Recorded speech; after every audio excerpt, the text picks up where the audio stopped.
Hey everyone. So today we're going to be focusing on raising your self-esteem and releasing toxic relationship patterns. So I have a lot of new people in my Facebook group, which I'm really excited about. So welcome to all of you. For those of you who are new to me, my name is Morgan Danielle, and I am a life coach that specializes in helping women rewire their minds after trauma so that they can release dependency on food, substances, and toxic relationship patterns. And I specialize in that because it all stems from the same thing. So when we don't feel good enough, we're looking for other things to fill this void. And so that's why I specialize in that. And also I've had very extensive background in struggling with eating disorders, toxic and abusive relationships, and drug and alcohol use. So we're going to talk today about how you can release these toxic relationship patterns so that you no longer attract them and need them in your life.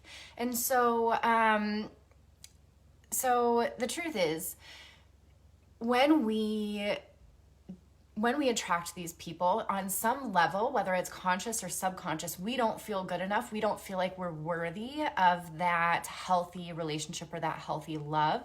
And so we'll settle for what we can get, whether you notice that or whether you don't. That is kind of the reality of it, right? So my history with this is I had really low self-esteem and low self-worth ever since I can remember. And so what that manifested into was I had my very first abusive relationship at 13, and my patterns lasted for years on top of that. And so I was constantly attracting abusive partners, guys that would steal from me, guys that would cheat on me, that would call me names, that would manipulate me, gaslight me, all of that. So I'm seeing that a few people are popping on here. So if you all want to drop a comment, and if you are watching the replay, then hashtag replay. So I'll tell you guys a little story of when I was dating this guy.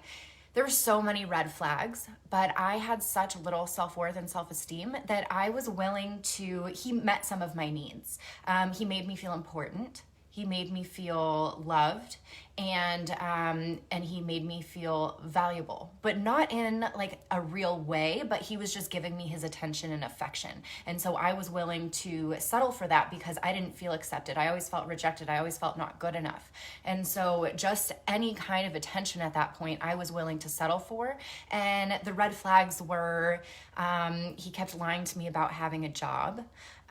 He would lie to me about the drugs that he was doing, and then ultimately he ended up stealing $10,000 from me, and all of these red flags were coming up, but I was willing to look past them because I was getting my need met of feeling loved and important, and like I was good enough to have somebody love me, because I had a deep fear that I was unlovable. So I was willing to settle for somebody that would that would lie all the time. And so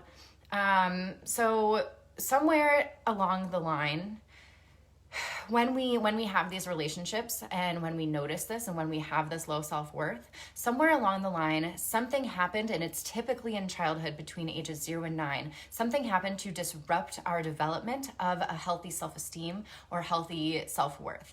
And so what that could be is, it could be a divorce in the home, it could be an emotionally unavailable parent, it could be you not getting your emotional needs met, or maybe a parent didn't have enough time to give you. And I'm not saying that to blame anybody. It could be a coach that, compared you to other people.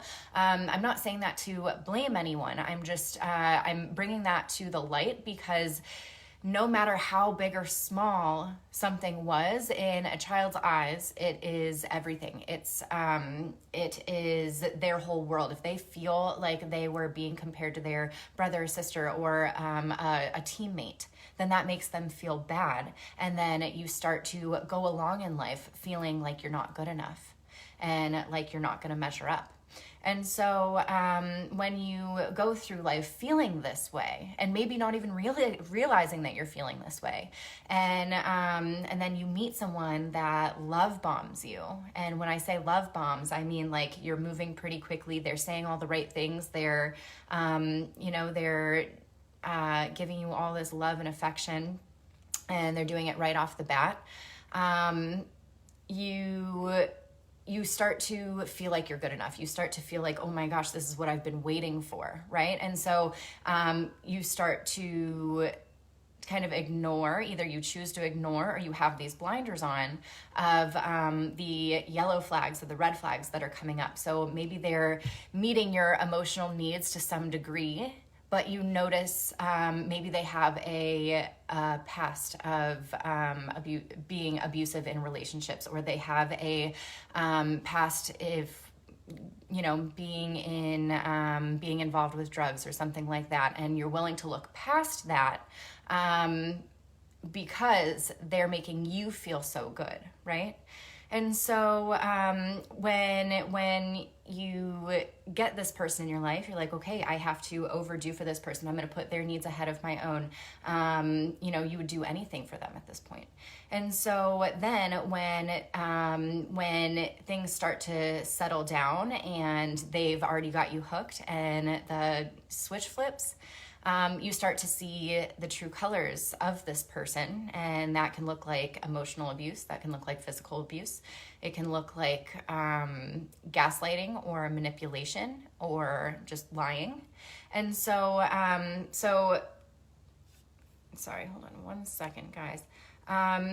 So when you have high self-esteem and high self-worth, you are not going to be you're not going to need this person as much. So you're not going to need this person, whatever person that is, you're not going to need them to fill this void inside you. So you won't be so susceptible to overlooking their red flags. You're going to be more mindful because you are going to feel good enough. You're going to love yourself enough to see these red flags and be like, you know what, I'm not going to go down that path. So when you feel good enough, that's not only going to allow you to not accept these people's behavior, but it's also going to keep you from attracting these people in the first place. And so in order to raise your self-worth so that you can release toxic relationship patterns and stop attracting them, is you have to figure out where this low self-esteem and this low self-worth comes from in the first place. So like I said before, whether that was you were criticized by a parent or a family member or a coach or a teacher, if you felt like you always had to be the peacemaker at home because there was a lot of conflict and turmoil, if you felt like you were always, the odd one out, the black sheep, that can be where your low self-esteem and low self-worth stems from. And so once you're able to figure that out and be aware of that, you are able to notice the pattern and where it's coming from so that you can begin to turn that around and start making changes. And so also typically when you are attracting a partner, it's usually a partner that is similar to the parent that you had the most turmoil with. So once you can identify that, it's a lot easier to begin to change it. And so the second step is you need to feel loved and accepted in relationships that aren't romantic. So when you have a strong relationship and connection with your higher power, your family, your friends, you won't need this romantic love to fill that void that you're feeling, which will allow you to make more sound decisions in your romantic life. And if you don't have a good group of friends or family, then this is a great opportunity for you to get outside your comfort zone and make new friends. You can join a book club. You can use like Bumble Friend. You can try to form relationships with coworkers. You can get a dog. You can do, the possibilities are endless here, but having those, having that connection is going to make you a lot less willing to settle for somebody. or get sucked into somebody's love bombing, because you already are feeling good and you're already having that connection. And so when you're feeling good and you have those healthy relationships, you're going to attract more healthy relationships versus the other way around. I know for myself, when I struggled with this, I had very tumultuous family relationships. I didn't have good friendships. They were very superficial and one-sided. And so now that I have really healthy family and friend relationships, I am no longer needy or desperate or willing to fall for the first person that shows me love and affection, right? And so I see Erica saying Bumble friend. Is that a thing? It is a thing. I saw it. This person that I went to high school with, she found a friend on Bumble, and like they're now really great friends, and they go on like adventures together. So that's how I found out about that. And so the third step is to focus on your strengths. A lot of the main reasons people have low self-esteem and low self-worth is because they're focused on all the things that they aren't good enough for. So whether they think that they're not good enough for that relationship, they don't think they're good enough for that job, or that they think that they, that they're not worthy of the lifestyle that they want to live. Make note of that, of the things that you feel like you're not good enough for, and stop focusing on that. And so this is where you have to start focusing on the things that you are good at. So this is where your strengths come in. You need to be focusing on your strengths you can say that you're a good listener. You're really good at your job. Maybe you are, you have a hobby that you're really, really good at, like you're good at yoga, or, you're a really great mom. Anything like that, really focus and hone in on those strengths. And when you can start listing out these strengths, I had to do this when I really struggled with my low self-esteem and self-worth. I listed all my strengths out. I listed all my accomplishments out, because so often, our brains are wired to be negative out of protection. And so we have to start flipping that. And we do that by counteracting those negative thoughts with more positive thoughts. And so focusing on your strengths, letting go of that inner critic.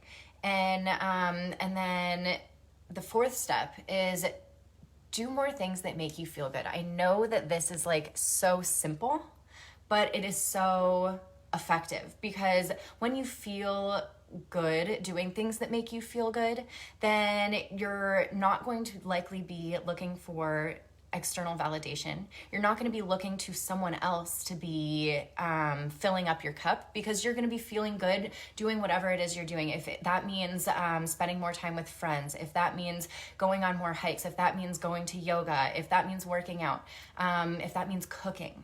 Do more of the things you love and that make you feel good, so that when somebody does come along and they give you that attention and that validation and that acceptance and that love, it's a bonus, not something that you need to fill something. And so that will, that in itself, again, that's raising your vibration, that's raising your self-esteem, that's raising your self-worth. So you're going to be able to weed out the people that are toxic, and you're going to start attracting people that are on that same vibrational frequency as you, right? And so I always say we want to crowd out the toxic relationships. We want to crowd out the negative thoughts, the behaviors, and the way we do that is we have to replace it and crowd it out with more better thoughts, feelings, and actions. So I never tell my clients that they should stop dating. I never tell my clients that they should stop drinking alcohol. I never tell them to stop doing anything. All I tell them is to start doing more of what does benefit them, and the things that don't benefit them are going to start falling away. And that's how so many of my clients have had success in quitting alcohol, quitting their toxic relationship, quitting emotional eating. They've had a lot of success with this, because when we say that we can't do something, then it's going to make you want to do it more, right? So the fifth thing is stop letting the past define you and actually be open to healthy love. So a lot of the times we focus on what's happened in the past, what we've attracted in the past. I used to do this a lot. I always thought, well, I've always had abusive relationships. I attract abusive men. I attract toxic people. I attract emotionally unavailable people. So I would identify with that. And when we identify with something, we create more of it. We start, if you focus, we get what we focus on. So when you continue to focus on the negativity that you're attracting, you're only going to get more negativity. And so we have to be willing to stop identifying with these negative things that we don't want, right? And so, so we also have to be willing to accept healthy love. When I was emotionally unavailable, again, I identified myself with that. And then I decided that I was ready to be emotionally available, and that I was making that decision that I was no longer going to act in a way that, I had because of my old relationship. So I would always be really reserved around guys. I wouldn't be able to be my authentic self. And I would always say, that I would shut down around guys. And so the more I would say that, the more I would identify it, the more I would be that. And so I decided that I was going to stop that I was no longer going to act in those ways, because my past relationships don't define or make who I am. I get to choose that. And so being able to say, I am willing to be open to healthy love. If you're willing, you're half of the way there, right? And so all you have to do from there is continue with these steps that we just talked about. So being willing is, we have to make that mindset shift, because if we don't, then we're going to stay in these toxic patterns. And we have to believe that we are worthy of changing, and that it is possible to change and to change what we're attracting. So the way that you can do that, some really great affirmations are, I easily attract healthy partners. I have an abundance of love. Healthy people, healthy relationships come to me with ease, something like that. And so that's how you can start rewiring your mind to believe that good things are coming your way, versus the other way around, where you're saying, nobody's out there that's good anymore. I only attract this, and keep going with that cycle. So those are the 5 steps on how you can raise your self-worth and how that is going to start falling away from you. These toxic relationship patterns are going to start falling away from you the more that you practice these things.